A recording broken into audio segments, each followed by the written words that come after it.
Court కేసులకు సంబంధించి మనం తరచుగా న్యాయస్థానంలో కంటెస్టెడ్ కేస్, అన్‌కంటెస్టెడ్ కేస్ అనే పదాలను వింటూ ఉంటాం.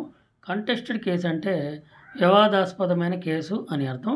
న్యాయస్థానంలో ఏదైనా ఒక కేసుకు సంబంధించి విచారణ జరుగుతున్నప్పుడు ఇరుపక్షాలు తమ వాదనలను వినిపిస్తూ ఒకరికొకరు తమ వాదనలను వ్యతిరేకించినప్పుడు ఇరుపక్షాల వాదనలు విన్న తర్వాత మాత్రమే న్యాయమూర్తి ఆ కేసులో తీర్పు ఇస్తారు.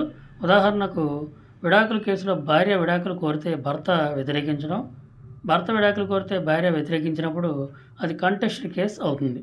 అన్‌కంటెస్టెడ్ కేస్ అంటే వివాదరహితమైన కేసు అని అర్థం. ఏదైనా ఒక కేసులో ఇరుపక్షాలు ఎటువంటి వాదనలు, అభ్యంతరాలు లేకుండా ఆ కేసును పరిష్కరించుకోవటం.